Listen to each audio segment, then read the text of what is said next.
It's the real underground, man. Y'all know what time it is. We is in the motherfucking street with the one and the only TK Kirkland, man. Y'all get ready. I'm gonna give y'all time to get on this live, get your popcorn, get your blunts, go take your bathroom break, man. Give us about 2 minutes after this song come off. Y'all know what time it is. The one and only TK Kirkland live in Little Rock. Shout out to comedian Nate Williams in the building. Let's get it. Get it? You want the record? Cool, I'm with it. Let the rhythm take you. Shake it cause it makes you. As I turn the knob to the door, you escape through. Going like a knot, don't be a pop. And I let it play cause dress ain't funky enough. Rasta.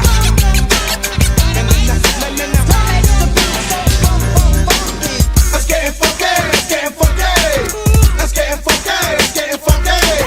Let's get funky, let's get funky. Watch the smooth lyrics that take place. If you want another reason why it must be funky, yo, I am not a jackass, meaning not a donkey. So I will play the game like it should be played. Drop the funk and do the mix so the bass will never fade. Ship it to the station in your jurisdiction. Brothers say I'm dope and the others think I'm bitching. No crowd can avoid the D.O. to the C. When I'm P-E-O-F-O-R-M-I-N-G on the stage. See the simple fact is I am dope and known. I rock a funky beat with a chord, so and it's my conclusion. You will enjoy the fusion, and I will ascend with the style that I am using. Knowing that it's tough, and it's not a buff. I think I'll let it play, cause threads ain't funky enough. Yeah, hit that share button, hit that share button, hit that share button. Hip hop.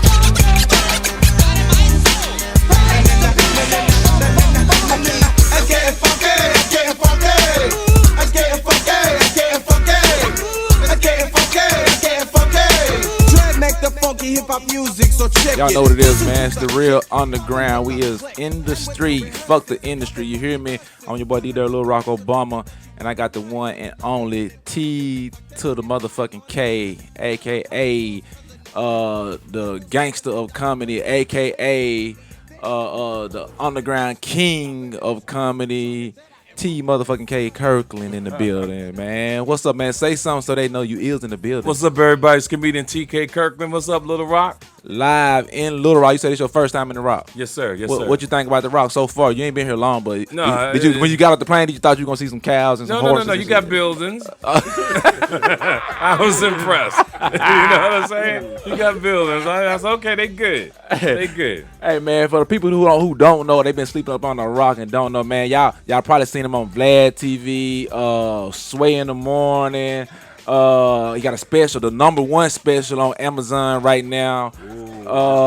And if you seen the video, I just played the video that came on the DOC for all my 80s babies out there. The DOC video, I didn't know this till I was scrolling down your Instagram and I seen you do some screenshots or whatever. Yeah. I said this dude was in the fucking DOC video. DOC. So if y'all was looking real close, y'all saw him in the video. Right. So let's just start with first, man. How did you start off with the whole comedy thing? Cause like I said, you the gangster of comedy.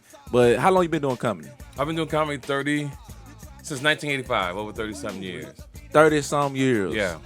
And as far as getting into comedy, how did you first get into the comedy? Cause you like the gangster of comedy. Well, I'm not a gangster. I tell people not no. the typical comedian. No. I'm not the typical I got into comedy, but it was an accident. I was a college graduate, and it's amazing how I've always taught in life turning negative into a positive. And I had a crisis in a situation years ago, and I took that and I started doing stand-up comedy. And I wound up doing a birthday party for a gentleman in Beverly Hills who saw me perform at the Comedy Store.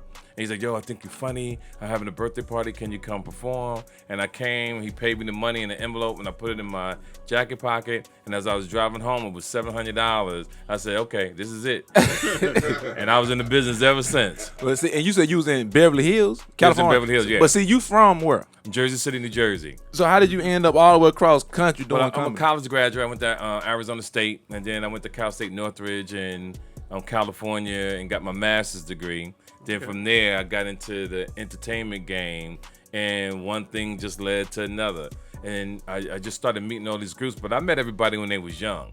and I'm my own manager. So I would just go up to people and say, "Yo, you need to put me in your on your show," because I knew I was good. I mean, I really believed in myself with the comedy. That bit with the comedy. So I met Eazy E at the Forum. I was already opening up for people. I was already opening up for Bobby Brown and Tina Marie. I was already opening up for people like Keith Sweat and all those people. So these people I was already in the movement. And then when I saw Eazy, you said, "Yo, you gotta take me on the tour with you." Him, Ice Cube, Dr. Dre came to see me perform at the Comedy Store in Los Angeles, California. They told me I was fire, and bam, and I was just on tour. And I'm the only person that I would say when I was on that tour, I got banned on tour with NWA. They thought I was worse than the group. Why you get banned? How you gonna get banned on a tour with NWA? But you got to remember, in 1989 and 88, when we was on tour, this is when the rap game truly just started. So everything was a trial and error. So there were certain things you couldn't say because of gangster rap. You know, they think you're gonna side a riot. Well, they thought NWA was side a riot before they thought I was side a riot. So the movie Mississippi Burning had just came out during that time. So I said in the audience, I said, "How many people saw Mississippi Burning?" And the crowd went crazy or whatever. I said, "All the white people stand up." They stood up. I said, "All the black people stand up." They stood up. I said, "Hang them motherfuckers." And man, they had my ass off that damn show. But what was cool, I made the 11 o'clock news with NWA, Eazy and them all around me. That shit was fire, yo. That was fire. Hey, so you was on the tour with Eazy E, NWA, and I seen you said in the interview, you said Suge Light was once. I mean, Suge Knight. I'm Suge Light. Suge was my Suge bodyguard. Knight was once your bodyguard. Yeah, Suge is even regardless of all the stuff you hear about Suge was a good dude, especially to me. We always had. So this was before Death Row? Yeah, this is before Death Row. Even when we was Death Row, like I did something to him, and we could have went to war about it. But like how we talking now, we sat down. It was my fault. I paid the debt, and we kept it moving. Oh, so you almost was beefing with Suge? I was beefing with him, but because we had such a strong relationship as men, we talked about it, and I settled it, and so it was cool. Hey man, TK Kirkland in the building. Everybody hit that share button. Everybody hit that share button that's tuned in right now on the Real Underground. So check this out, man. They said you is the man that was responsible for starting, responsible for every major movement or black movement in America, man. So yes. like I seen, you said that you was the person that MC for Mandela when he got out of prison. Yes. You hung with Biggie the day that he was shot. Right. You was in Vegas when Tupac got shot. Like name some more accolades, some more interesting fun But you know facts. what's crazy? I think people try not to believe me because I'm such a I look like I'm young, but I'm 60 years old. So You 60? I'm 60. So my thing is that I just been a guy who just really was doing this thing, and when I sit back and hear, I just start laughing because I said, "Yo, I really lived my motherfucking life." Like because without shows like this and without social media and things like that, these stories would have never been out. But this is what was great for my career.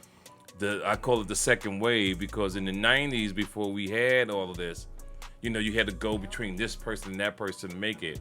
And I almost had a bad reputation because of my background, being a street dude, intimidating people, or people being scared because I was a man, because most people in Hollywood was weak, what I'm saying? They wasn't men's men, so I had always had a problem dealing with men who looked like men, but men who didn't keep their word, or men who had powerful positions, but was weak, spineless. Right. So when the 2000s came and I believe in planting seeds in life, and everybody who I looked out for coming up as a youngster, when they got into position to do their thing, they all looked out for me.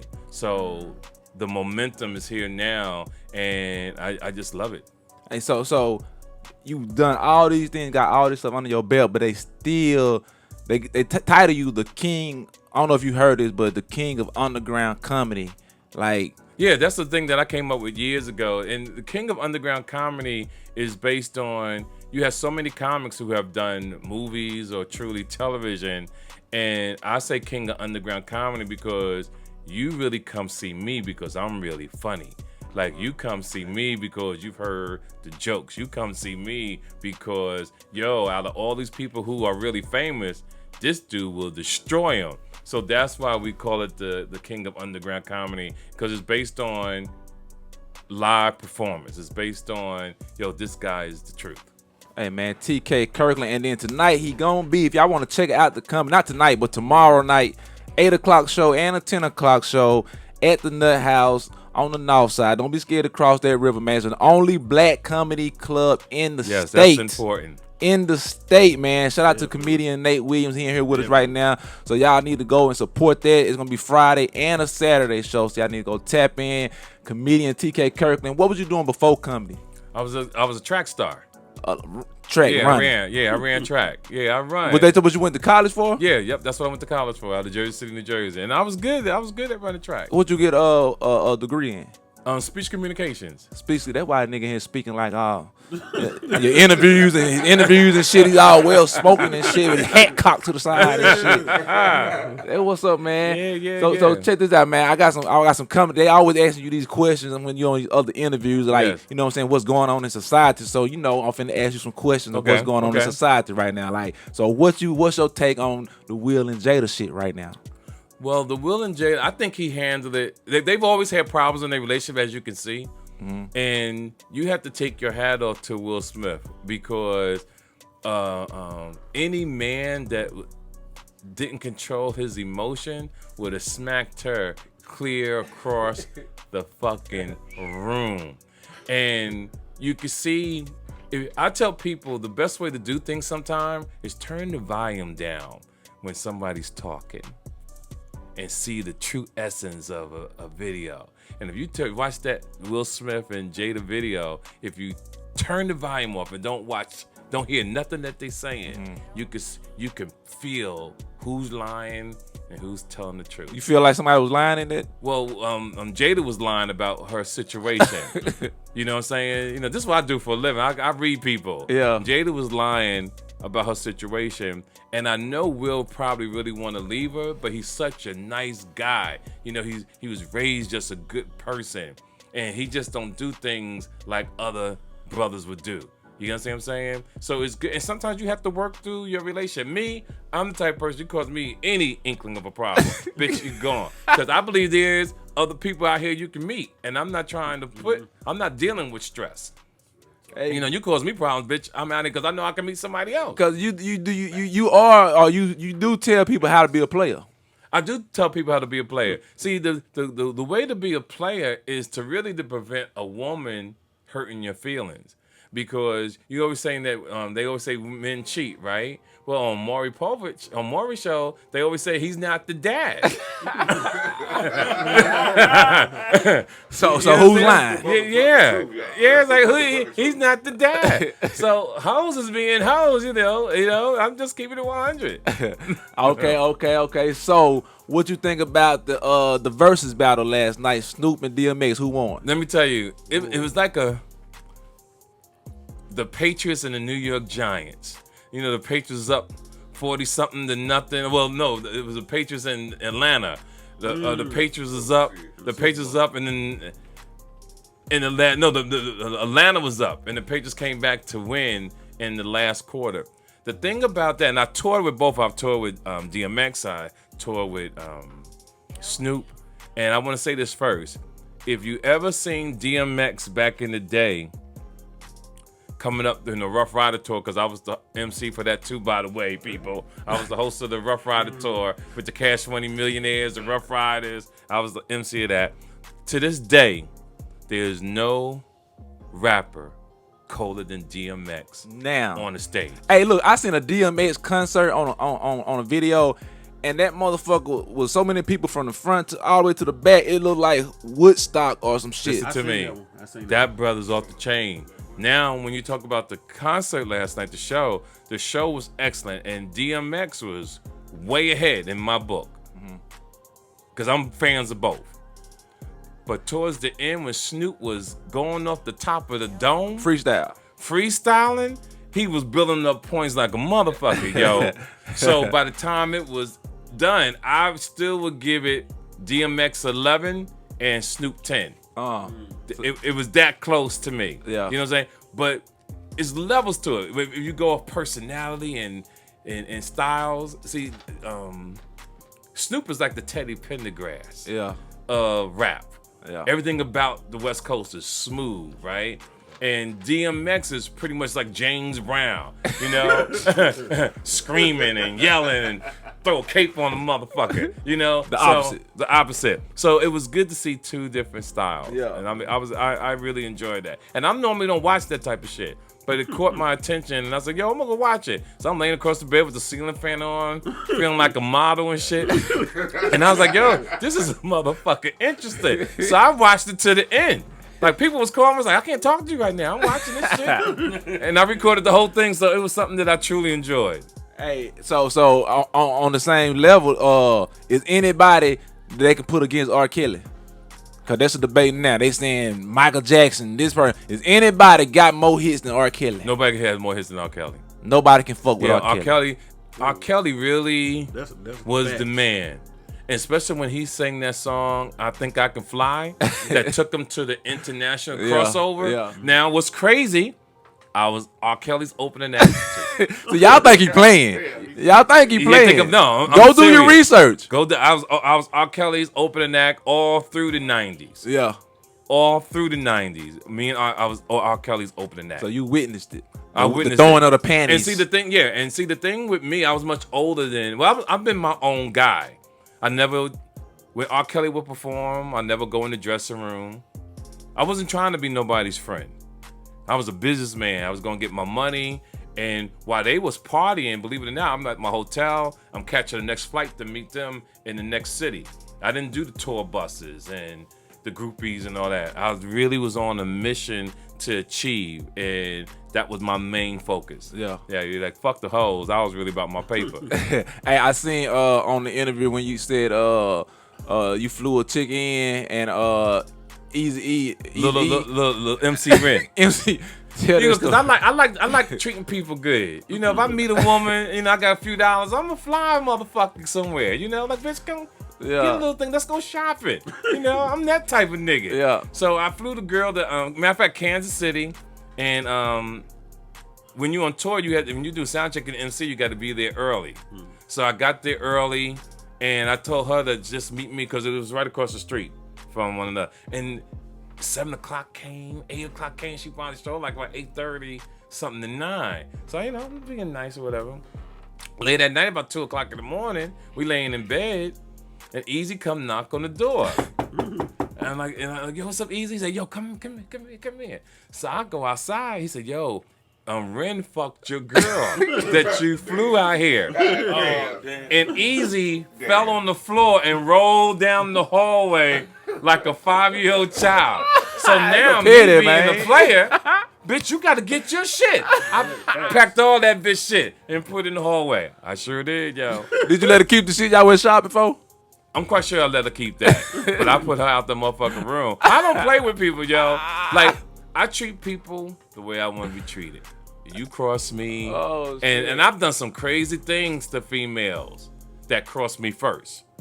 Like, you got to cross me. But I'm not going to hit you. I'm not going to beat you up.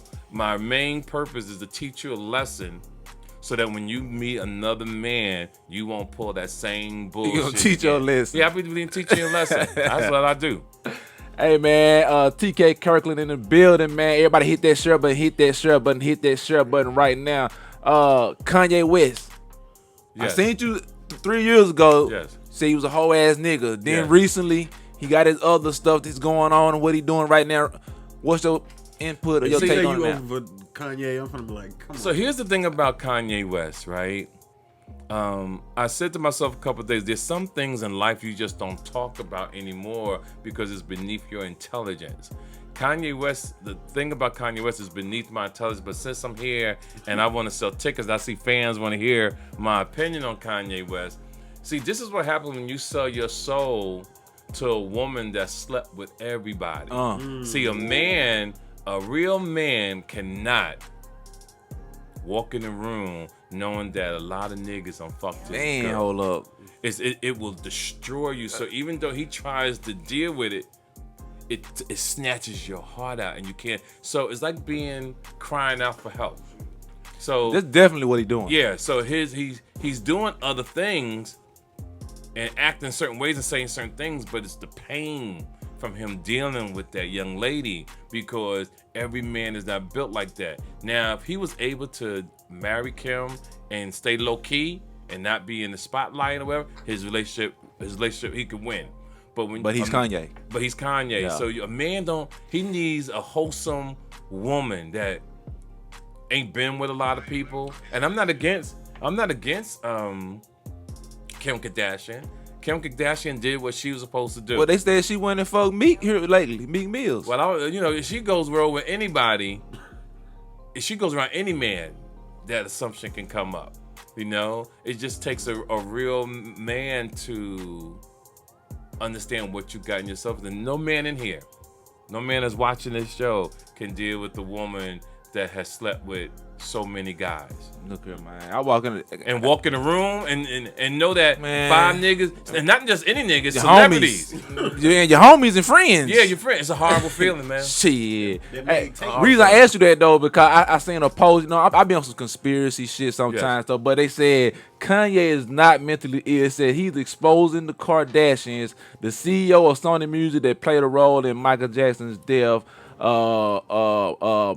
Some stuff about Drake, this and that, but I really think not only that he's really crying out for help, but I really think it might be some rhyme to his reason. Well, there's a conspiracy theory, but then at the same time, he only acts this way when he drops When he it finna out. drop something. Because I'm going through the airport today, and I'm standing there getting a pack of gums and a little bottle of water, some snacks. Yeah. I'm feeling comfortable with myself, And I look down, and I see Kanye West on the cover of GQ magazine.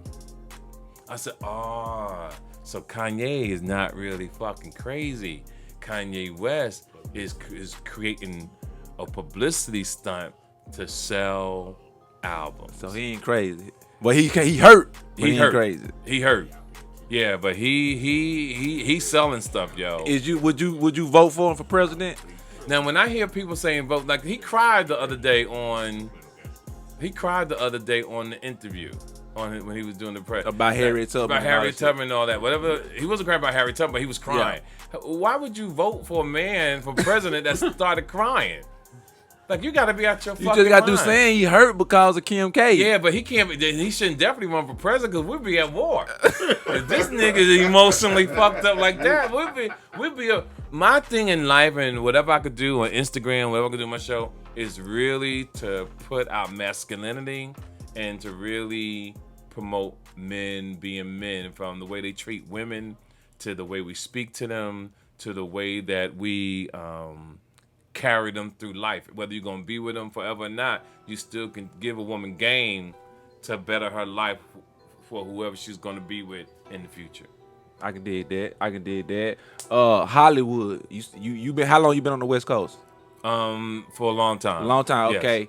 I don't know if you've been seeing all the pedophilia stuff they've been talking about. Mm-hmm. So what is it for real? Is that shit really going on in Hollywood? Is it some weird shit? I always tell people, if you hear about ask a person being gay, you hear about being a pedophile, that means you was in the room.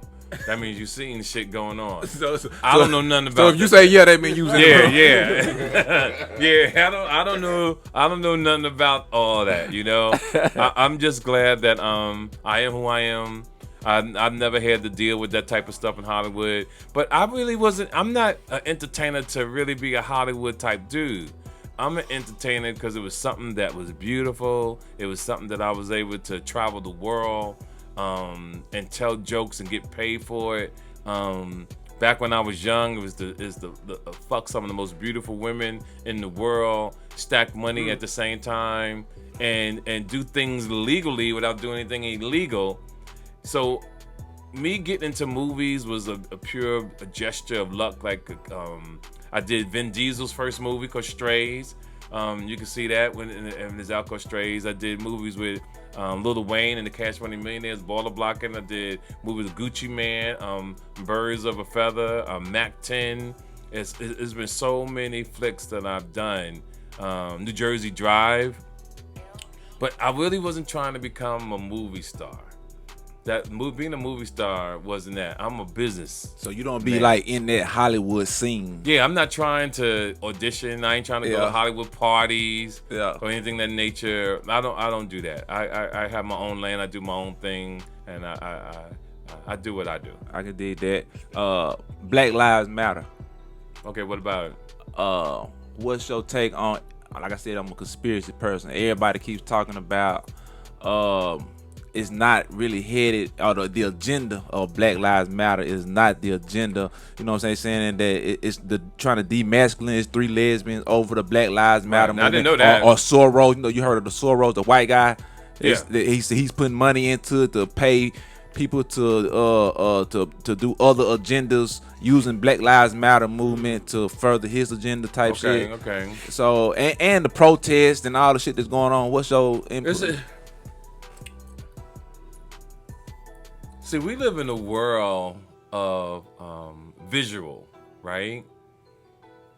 And yes, we marched, and we got a few things accomplished, right? Actually, it was a lot of companies. I can't say it was all Black Lives Matter, but I seen a list of shit that happened over the course. It's a long ass list. Yeah, and unless we could really change laws, we have to be able to change laws. Facts. If we can't change laws, you haven't done anything. You're not going to be able to change the mindset of humans across this world. If you hate somebody, you hate someone. Cause I seen you say ain't no such thing as racism. And it's a thing about when I say that. When I tell people there's no such thing as racism, wasn't meaning that I'm not saying it's not racism. I was saying that people just hate you. That's another word. See, when you give people the power and say that's racist, you give them the power that they better than you. When I say, oh, you racist, that means, oh, you think you better than me. I don't think you better than me. Fuck you. That's how I move. Yeah. But at the end of the day, what people have to do is respect one another. See, because you always going to have hate in your heart. Everybody's going to have hate in their heart. You're human. You got jealousy in your heart. You know, you got love in your heart. You pump blood. You're not a robot. But the goal is, can we respect one another? And that's where the key comes in. If we can respect one another, then we can get things accomplished. Now, if you cross that line, then we do what we do. But until then, let's respect one another. The hate is just so bad out here in the world. And what you can do, because white society has been living on such a lie since the beginning of time, right? You know, I just found out not too long ago, Beethoven is black. Right? Yeah. I found out all these different things. Well, sometimes it ain't a lie. They believe it because they believe it because they was taught whatever. You know what I'm trying to say is, everything they've done, they stole or killed for it, and we had to suffer. And what our people are not understanding is, like Nipsey said, it's a marathon. So your goal in your 50 to 70 years on life is to get money, try to get some type of wealth to pass to your children, to teach them the game of life, knowing that we're not changing the history books. So we got to give our kids the knowledge of our people, right? And because they're not going to change the books, you know. So we got to tell our people what we've accomplished, what we are, and understand your black heritage for the next 100 years. See, when you hear the story of blacks, we always say 200 years ago, 400 years ago. Meaning it's a marathon. So our goal is to get the knowledge, pass the baton, so in the next 400 years we could be stride for stride with our competition. And that's how you win. We all are thinking like the lottery is scratch off. We want instant knowledge now. Microwave. It's not. That's not the way it goes. You are responsible for the next generation, and the next generation is supposed to do their part. And as you can see, we get better and better over time. So we have to achieve. We have to keep swinging. Like a man told me one time, keep swinging, everybody, because sooner or later you're going to get a knockout. So we continue to do what we need to do. So in 300-400 years, God willing, we will have achieved the goal that's necessary. Preach. Speaking of knockout, who gonna win the fight, Tyson or Roy Jones Jr.? Well, you know, Mike Tyson is also a good friend of mine, you know, and everybody loves the way he's been training and everything. And I told my friends in the car, I said, well, you ain't nobody hit him back. You could look. You know, you can look good hitting bags. But wait, what happens when a motherfucker hits you back? How do you respond? But I think it's going to be a great publicity stunt. Definitely going to be that. Yeah, it's a great publicity stunt with Roy Jones Jr. Matter of fact, I'm gonna call him. Mike, I'm gonna call you. I need a ticket to the fight. But I think it was interesting that they did it. You know, on Triller is behind it. You know, so I knew this was coming down a couple months ago as they was working everything together, and I think it turned out to be pretty cool. So you still didn't say who gonna win. But it's an exhibition. What that mean? That means it's not a real fight. Ain't no winner. Yeah, it's no winner. They in it really for fun. Well, just like not to DMX destroy and each Snoop other. wasn't no winner, but you still said DMX. Right. Well, I would hate Mike to snap and really go off. You know, Mike have a flashback of one of his fights and start swinging on Roy in a crazy way. Right now, I'm just saying it's all gonna be in fun, but we all know that Roy Jones Jr. can't beat Mike Tyson. It's not even close. I think so too. 'Cause I seen that fucking video of Mike Tyson and nigga, I said, what the fuck?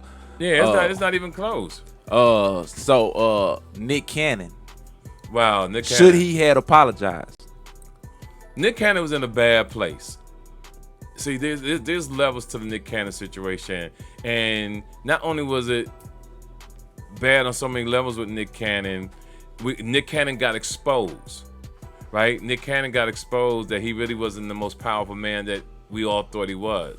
Because see, what Afro-Americans need to understand when they let you in the room. See, Nick Cannon was let in the room of Viacom, meaning he didn't have a street look, he didn't have the baseball cap, he wasn't a street nigga. He was this nice kid who they allowed in Viacom. And you're supposed to plant seeds when you're a boss.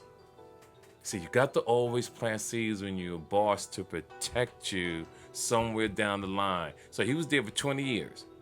He didn't put no other people on in Viacom. Somebody could have been vice president by now. Somebody could have been head of X, Y, and Z. He could probably owned Wild 'N Out. So I hope that he gets it back. But right now, as it stands, he got fired. It took Wild 'N Out, right? He was in Viacom because he had the nice look, you know? So you can infiltrate when they don't see you coming. So you put people in positions. That's what power is about. And good example, and this is the only thing you got to understand about Donald Trump. Donald Trump's a fool, but that motherfucker is masterful. And let me prove my point. When Donald Trump got in office, he put people in powerful positions so that if shit hit the fan, they would lie for that motherfucker to the end. I mean, that only makes sense though. But that's what I mean by when you're a true hustler. See, some of us are black, but we don't think like that. When you get through, you're supposed to say, I gotta look out for my people. And that's the thing that hurts me about Nick Cannon. I love him, but he should have been in there making strategic moves for Afro-American men and women so that not just to protect himself, you plant seeds so that if you ever need help and got to go to somebody, there's somebody there to vouch for you, somebody to protect your back. It's like my aunt used to always say, CYA, cover your ass. And like you said, he flexed too hard. Yeah, I don't know if he flexed too hard. I just wish he knew the blueprint. Yeah. When you get through the door, you got to look out for your people.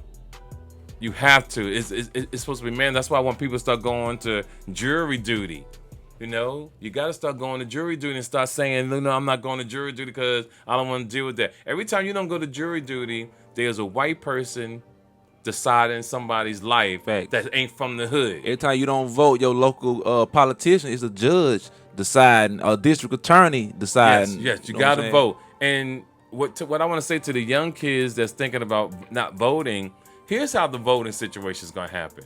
Yes, there's going to be some fraud. But if you come out in overwhelming numbers, they won't be able to manipulate it. But if the numbers are low, they can finesse. They could finesse it. But if the numbers are high, like when they came out for Obama, they couldn't, whoever's doing any crime couldn't pull that off. Yeah. Like, it's too big. Like, you know damn well. Right, exactly. But if them numbers are low come November, Donald Trump could end up back in the White House. So that's why we got to vote. and get people out so the numbers are high, so whatever type of fraud that they do, we put the person in office that we want in there. Facts, man. Hey, man, TK Kirkland in the building. 80. Y'all make sure y'all first hit that share button if you're watching on Facebook live. Make sure y'all get that app. Make sure y'all come out to the show this Friday, this Saturday. It's 2 shows on Friday, 8 o'clock, 10 o'clock. It's 2 shows on Saturday, 8 o'clock, 10 o'clock at the Nut House, North Little Rock, behind Shotgun Dance. The Nut House, the only black-owned comedy club in Arkansas, not just Little Rock, man. I'm finna let you get up out of here because I know you got another interview coming up. Where you got an interview coming up at? I got to do it online. Okay, Yeah, that's what's this up. is another part of the country. Okay, what's up? So I'm gonna let you get to that. Let me ask you this. I know you're probably not in tune with the music of today, but this has been a debate on the internet, especially Facebook, about this artist. Is Yo Gotti's artist. His name is 42 Doug. Was that about the shooting? No. Okay. He had some lyrics on his song and that was questionable. He said he didn't say what he said on the song. The people in the world saying, nah, he said that. Okay. I want you to tell me, y'all, Nate, DJ, Big Tony, not calling you Big Sexy. It's too late. What's your name, bro? Big Smooth. Got a lot of big. B Smooth. Oh, B Smooth. Okay. I want y'all to tell me what 42 Doug said. And the people in Facebook land, y'all tell me what he said. Did he say this or not? Or not? You tell me what he said. Listen. You tell me I ain't shit. All the money that I made, that was supposed to keep us lit. He was out here sucking dick. I was trying to pay the rent. What did he He said he say? was trying to suck You dick. tell me I ain't Play it one more time.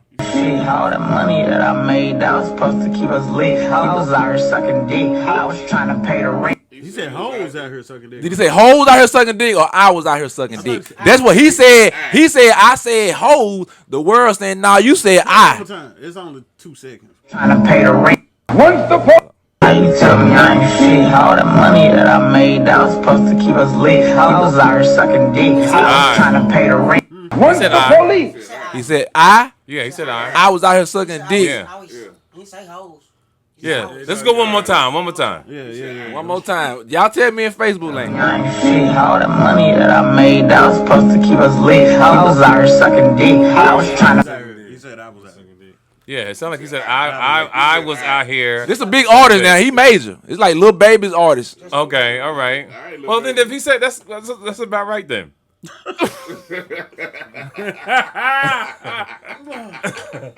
Oh my God.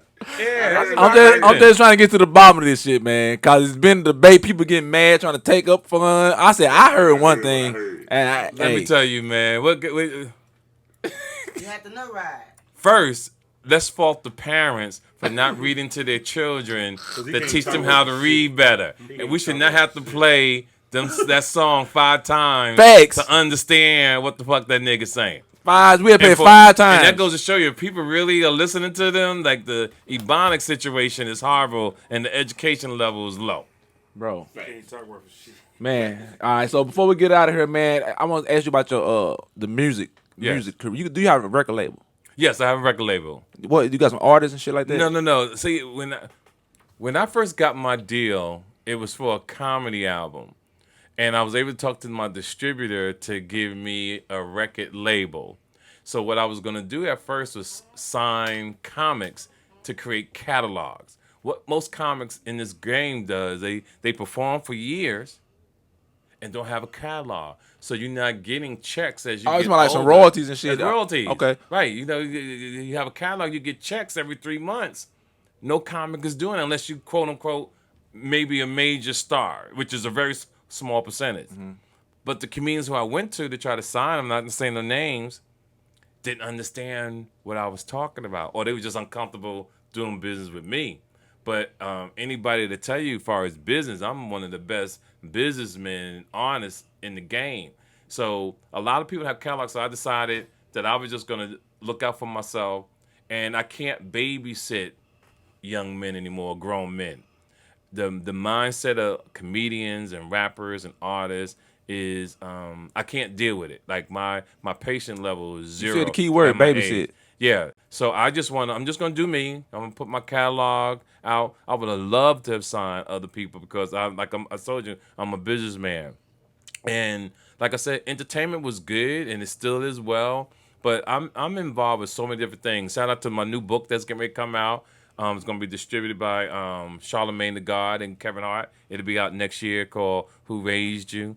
We'll have a new special coming out next year. Would have been out this year, but in March when the pandemic shut down, we couldn't record what we was going to do. That was going to be called Play the Player. Pimp the Pimp was going to be on some real player shit. You know, we was going to come at them hard with that. So we're going to do it. Next year, it'll probably be something totally different. But right now, you got